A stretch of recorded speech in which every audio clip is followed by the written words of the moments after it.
pas, on revient sur cette histoire de scénario que moi j'ai pas modifié ici, parce que comme vous l'avez vu, j'étais vraiment à un niveau très très bas où j'allais juste voir les mots qui m'intéressaient sur la base de la théorie. C'était automatique alors? C'était automatique. Je donnais mes textes à Trop et j'allais voir dans la catégorie substantif les substantifs qui m'intéressaient. C'était une utilisation assez basique de Trop. Quand on fait un scénario manuel, je dis que les résultats sont fort restreints. Donc là, il y avait beaucoup plus de choses, non? Ça dépend de la richesse de ton scénario. Moi, je comprends pas très bien ce truc avec le scénario. Parce que moi, je croyais que créer un scénario nous permettait justement de... En fait, toutes les entrées du scénario proposées par Trop a priori et qui ne renvoient à aucun résultat dans votre texte sont évacuées.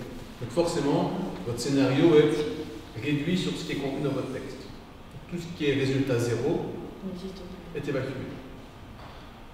Alors après, vous pouvez vous dire que, imaginons il y aurait 1000 résultats produits par Trop, vous réduisez sur votre texte, il resterait 200 résultats proposés par Trop. Vous pouvez vous dire que des 200 qui collent à votre texte, vous allez en garder 20, parce que ce sont les 20 termes qui vous intéressent, parce que ça correspond. Imaginez par exemple, vous vous intéressez à l'approche des mathématiques, et vous vous intéressez aux taxonomies, par exemple. Et vous avez 3 taxonomies en tête, celle de Deno, Tircio et Gisler pour les mathématiques, et vous voulez vous dire, ok, mais quelle taxonomie semble le mieux coller, ou quel niveau de quelle taxonomie semble être le plus présent dans les programmes de mathématiques de première, secondaire et troisième secondaire. Est-ce qu'on est sur le même niveau taxonomique ou est-ce qu'au fur et à mesure du temps, on va demander des choses plus difficiles, en tout cas un niveau de taxonomie plus élevé au cours du temps à nos élèves? Vous pouvez travailler avec des verbes, et les verbes pour une taxonomie, si vous vous limitez à quelques verbes par niveau, vous pourriez avoir, imaginons Deno, il y a 6 niveaux, vous prenez 10 verbes par niveau, vous auriez un scénario avec uniquement 60 verbes. Si vous prenez tous les verbes qui existent pour chaque niveau et vous reproduisez tous ces verbes de chaque niveau pour chacune des taxonomies, si vous avez 3 taxonomies, vous retrouverez que 180 entrées. Donc, le scénario réduit n'est pas a priori petit, n'est pas a priori grand. Dites-vous qu'au plus il sera étoffé, au plus vos résultats seront fins. Ça, c'est certain. Après, tu n'as pas compris ce truc de scénario. Parce que, il faut refaire toutes les catégories, c'est ça? Enfin, moi, je comprends pas. Ou bien c'est Trop qui refait des autres catégories, mais plus de temps. Les deux choses que tu dis sont partiellement correctes. Trop refait des choses, mais qui sont juste à poser les unes derrière les autres. Il te remet toutes les entrées qu'il a trouvées, sans logique entre elles. Voilà tout ce qui existe. Après, toi, parfois, ce qui va t'intéresser, c'est de dire, ok, mais par exemple, pour le terme, je vais prendre un exemple de verbe de production tout à l'heure, tu vas t'intéresser au verbe de production dans le programme de français de première, de troisième, et de première et troisième dans notre réseau, dans les 4 programmes par exemple, tu vas lister tous les verbes de production. C'est-à-dire que tu dois toi-même dire, ok, je fais mon entrée à verbe de production, et tu dois venir intégrer, mais tu peux aussi ne pas le faire. Mais alors, chaque fois que tu vas générer un résultat, tu vas devoir aller rechercher dans tes résultats, ah ouais, j'avais le terme écrire, alors où est-ce qu'il est écrit? Ok, il y a 12 fois, on devrait écrire 12 fois. Il y avait le verbe produire 14 fois, et tu vas devoir... C'est comme ça que je me suis retrouvée en fait, donc j'en profite pour rebondir sur la façon dont si je devais refaire maintenant, donc si vous voulez, j'avais tous les mots qui m'intéressaient a priori dans la littérature, mais je ne les avais pas regroupés dans un scénario. Alors que quand je représente le cours maintenant avec monsieur de Robert Mazur et que j'en discute avec vous, je me rends compte en fait une idée toute simple de scénario, ça aurait été de faire une entrée visible avec tous mes mots qui étaient reliés à visible, donc ici connaissance, savoir et savoir-faire d'un côté, et tous les mots qui étaient reliés à invisible de l'autre, et ça me permettrait maintenant, quand j'y retravaille par exemple, de faire passer plein de programmes en fait, une fois que j'aurais créé ces 2 entrées dans mon scénario, tandis que là je me suis amusée à chaque fois à aller retrouver et à noter sur un bout de papier le intellectuellement, le travail est similaire. Parce que d'un côté, vous pataugez à faire à la main, etc. De l'autre, c'est automatique. C'est comme, c'est pas un exemple avec vous, vous avez utilisé NVivo, et ce que vous avez fait avec NVivo, vous pouvez le faire sans NVivo. Mais je pense qu'on peut aussi le faire avec NVivo. C'est jusqu'où vous voulez vous simplifier la vie.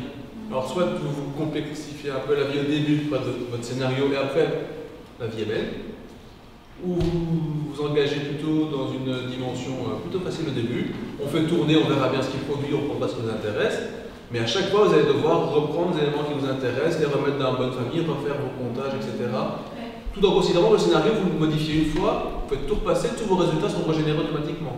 Toute modification que vous pourriez subir votre scénario après coup, vous avez fait les relevés à la main, tout devrait être revu. Tu voulais dire D'un côté, on peut peut-être faire tourner l'imaginement, voir ce qu'il nous propose, et puis recommencer en faisant un scénario nous-mêmes. Vous pouvez aussi faire complètement un scénario vous-même sur base des premiers résultats, oui.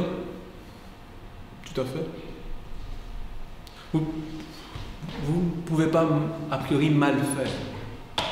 Vous pourriez juste proposer un scénario, on vous dit mais pourquoi ces mots-là, pourquoi ces mots-là en fonction de la question de recherche, et vous allez lui dire bah je sais pas. Je dirais que c'est la pire chose qui peut arriver, c'est ça, c'est de vous dire bah j'ai retenu ces mots-là parce qu'ils m'ont semblé intéressants. Bah oui, intéressant pourquoi?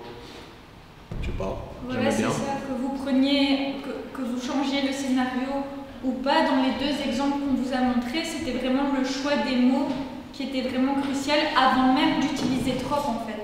C'est pour ça qu'on vous dit depuis le début que c'est vraiment un enchaînement entre votre questionnement théorique et l'application d'Anthrope. Est-ce qu'a priori, vous avez une idée du type de questions que vous voudriez traiter? Florian, tu disais... Explique-nous le plus.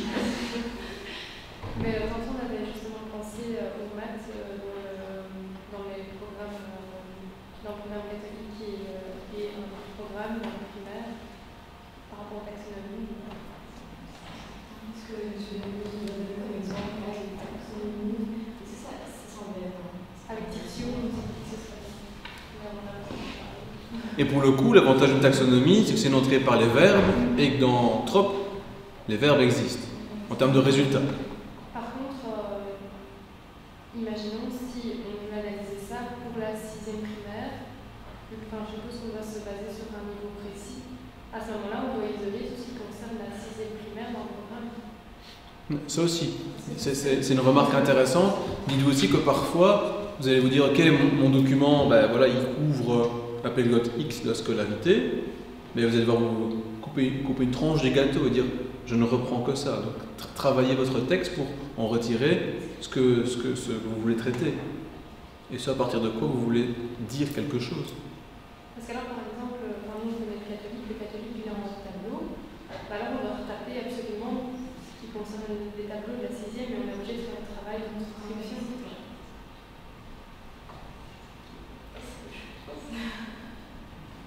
Oui, c'est une vraie réflexion. Effacer le reste, je ne sais pas très bien comment ça se présente. Pardon?